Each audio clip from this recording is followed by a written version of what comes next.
इस पर भारत ने शदीद अल्फाज में मजम्मत की है और कहा है कि पाकिस्तान और चाइना मिलकर आज़ाद कश्मीर के अंदर सी पैक के मंसूबे शुरू नहीं कर सकते हैं। ये भारत का इलाका है जिस पर पाकिस्तान ने कब्जा कर रखा है, लिहाजा चाइना और पाकिस्तान को वार्निंग है कि वो कश्मीर के अंदर जो सी पैक के मंसूबे हैं उनको शुरू ना करें। अक़वाम मुत्तहिदा की एक हालिया रिपोर्ट में इंकशाफ हुआ है कि टीटीपी के 3 से 5 हजार जंगजू अफगानिस्तान में मौजूद हैं। वहाँ पे गए थे, उधर आपको याद होगा, ये काबुल गए थे, 1-2 हफ्ते पहले गए थे। उसके बाद हमारे 5 उन्होंने फौजी शहीद किए, बॉर्डर पे किए हैं। अब ये सिचुएशन बड़ी अलार्मिंग है जो हमारे वेस्टर्न बॉर्डर के ऊपर कि जहाँ पर रिजीम तो चेंज हुई है लेकिन हमारी मुश्किलात अभी कम होने का नाम नहीं ले रही। ये जो है यहाँ पे इन्होंने इंडिया के साथ रिलेशनशिप हमारा ठीक करके देने थे। अभी पिछले दिनों फिर उनके आर्मी चीफ ने जिस तरीके की मेरे कल गुफ्तगू की।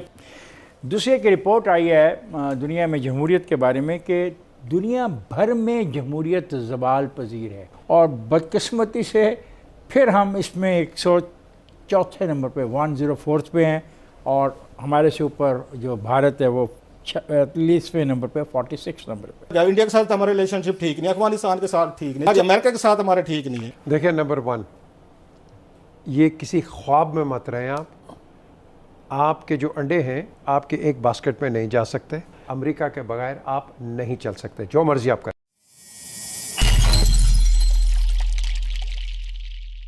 दूसरी तरफ से नाज़रीन, मकबूजा कश्मीर के हवाले से जो पाकिस्तान का और चाइना का मुश्तरका मौक़िफ़ सामने आया था कि आज़ाद कश्मीर को भी सी पैक के मंसूबों से जोड़ा जाएगा और आज़ाद कश्मीर के अंदर भी सी पैक के प्रोजेक्ट शुरू किए जाएंगे, इस पर भारत ने शदीद अल्फाज में मजम्मत की है और कहा है कि पाकिस्तान और चाइना मिलकर आज़ाद कश्मीर के अंदर सी पैक के मंसूबे शुरू नहीं कर सकते हैं। ये भारत का इलाका है जिस पर पाकिस्तान ने कब्जा कर रखा है, लिहाजा चाइना और पाकिस्तान को वार्निंग है कि वो कश्मीर के अंदर जो सी पैक के मंसूबे हैं उनको शुरू ना करें। अक़वाम मुत्तहिदा की एक हालिया रिपोर्ट में इंकशाफ हुआ है कि टीटीपी के 3 से 5 हजार जंगजू अफगानिस्तान में मौजूद हैं। अक़वाम मुत्तहिदा की analytical support and sanction monitoring team ने काउंसिल को टीटीपी की सरगर्मियों से मुताल्लिक एक रिपोर्ट सबमिट की है। उस रिपोर्ट के अंदर क्या कहा गया है, जरा उसके कुछ स्टैट्स आपके सामने रखते हैं। रिपोर्ट के मुताबिक अलकायदा के 200 से 400 जंगजू मौजूद हो सकते हैं। रिपोर्ट में खदशे का इजहार किया गया है कि चीनी सरहद के करीब तुर्किस्तान इस्लामिक मूवमेंट के 200 से 700 दहशतगर्द भी मुनज़्ज़म हो रहे हैं और रिपोर्ट में खदशा जाहिर किया गया है कि तालिबान के इक़्तिदार में आने के बाद दहशतगर्द तंजीम को अफगानिस्तान में सरगर्मियां जारी रखने के लिए हालिया अरसे में सबसे ज़्यादा आज़ादी मैसर हुई है। अब ये सिचुएशन बड़ी अलार्मिंग है जो हमारे वेस्टर्न बॉर्डर के ऊपर कि जहाँ पर रिजीम तो चेंज हुई है लेकिन हमारी मुश्किलात अभी कम होने का नाम नहीं ले रही और फिर हमारे स्टेटमेंट्स अमरीका को लेकर आपके सामने। मुई यूसुफ साहब को लाया गया, आज बड़ा इत्तेफाक है। वैसे इनको 2-3 चीज़ों की वजह से लाया गया था। एक ये था कि ये क्योंकि अमेरिका रहते हैं, अमेरिका को बड़ा अच्छा समझते हैं, अमेरिका से बेहतर मतलब कुछ जानते हैं। इमरान खान साहब के बाद सबसे बेहतर मुई यूसुफ साहब जानते हैं अमेरिका को। 1 साल हो गया जिस काम के लिए लाया था, एक टेलीफोन कॉल नहीं करवा सके जो बाइडन की, एक कॉल नहीं हुई। आज मतलब उसका देखें, आज उनका फिर इमरान खान साहब का अमेरिका की बैशिंग आज उनकी छपी हुई है। ये जो है यहाँ पे इन्होंने इंडिया के साथ रिलेशनशिप हमारा ठीक करके देने थे। अभी पिछले दिनों फिर उनके आर्मी चीफ ने जिस तरीके की मेरे कल गुफ्तगू की, फिर हमारा एक्सचेंज हुआ है, उस पर वार ऑफ वर्ड्स वहाँ पे शुरू हो गई थी।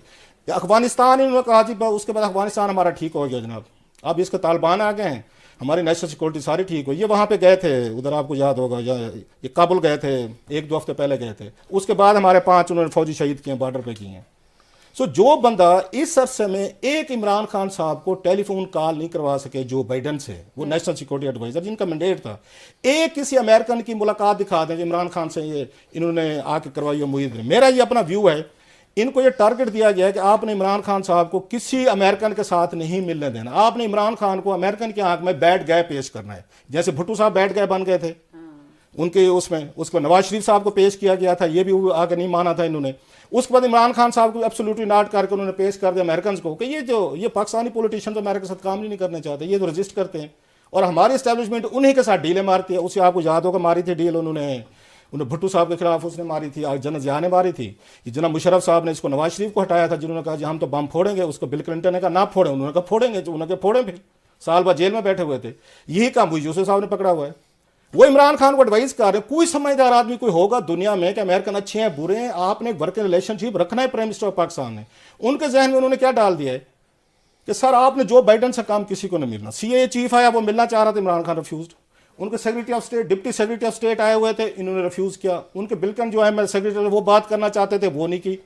उनके जहन में बिठा दिया गया कि सर जी आप एक सुपर पावर है इमरान खान साहब, आपने इससे कम, जो बाइडन से कम आपने किसी से बात नहीं करनी।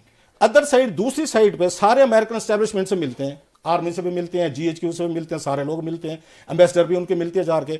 आपने कभी देखा किसी अमेरिकन एम्बेसडर के साथ इमरान खान साहब की मुलाकात हो रही है? कोई आपने कभी सुना हो? इन 2.5-3 सालों में हो सकता है मुझसे गलती हो रही हो। सो जो आपका नेशनल सिक्योरिटी एडवाइजर जिसने आपको इस लाइन पर लगाया, इंडिया के साथ हमारा रिलेशनशिप ठीक नहीं, अफगानिस्तान के साथ ठीक नहीं, चाइना के साथ हमारे ठीक नहीं है, सॉरी अमेरिका के साथ हमारे ठीक नहीं है, he has been given the prize. और गालिबन मैं आपकी सारी बात काट रहा हूँ कि गालिबन सिपा सलार साहब का अमेरिका का दौरा ड्यू है, उससे बिल्कुल पहले ये इंटरव्यू देना बिल्कुल ही गैर बना। तो आपका क्या ख्याल है, who is advising them? Aamir भाई क्या कहना है, बहुत से रिस्पेक्ट के साथ ये कहते हैं हमारी फॉरेन पॉलिसी अच्छी चल रही है। ये जो आज इनका इमरान खान साहब का इंटरव्यू है आर्मी चीफ की विजिट से पहले, ये अच्छी पॉलिसी चल रही है। ये इनको जो एडवाइजर इनको एडवाइसेस कर रहे हैं, मैं आपको शर्त क्या कह रहा हूं कि he has been given the task मुई यूसुफ कि आपने आके इमरान खान को अमेरिकन के आपने बुरा साबित करना है। इसके क्या नतीजे निकलेंगे मैं व्यक्ति तौर पर कुछ नहीं कह रहा, सिर्फ भुट्टो साहब और मैं नवाज शरीफ वाला वाक्य दे रहा हूँ कि उनको भी उस वक्त इस्टेब्लिशमेंट ने चढ़ा दिया था बांस पे। दूसरी एक रिपोर्ट आई है दुनिया में जमहूरियत के बारे में कि दुनिया भर में जमहूरियत ज़वाल पजीर है। ये बहुत अहम एक ऑब्ज़र्वेशन है एक तहकीकाती इदारे की तरफ से, और इस पर गौर करना चाहिए कि ऐसा क्यों हो रहा है। और बदकिस्मती से फिर हम इसमें 104 नंबर पे 104 पे हैं, और हमारे से ऊपर जो भारत है वो 46वें नंबर पे 46 नंबर पे। अब मसला ये है कि दुनिया की 1/3 जो आबादी है वो डिक्टेटर्स के कंट्रोल में है। आई डोंट नो क्यों है, कैसे है, और हम कहाँ हैं, इन बिटवीन है। देखिए, नंबर 1, ये किसी ख्वाब में मत रहें आप। आपके जो अंडे हैं आपके एक बास्केट में नहीं जा सकते। आपने अंडे अपने हर बास्केट में रखने हैं। अमेरिका के बगैर आप नहीं चल सकते, जो मर्जी आप कर लें, नहीं चल सकते। एक दूसरा, आपने अपने ताल्लुकातों को ठीक करना है। आपने ये नहीं है कि आपका चीन दोस्त है, चीन का इंटरेस्ट है, दोस्त कोई नहीं होता, याद रखें। ठीक करना हमने करना, हमने अपने घर को देखना।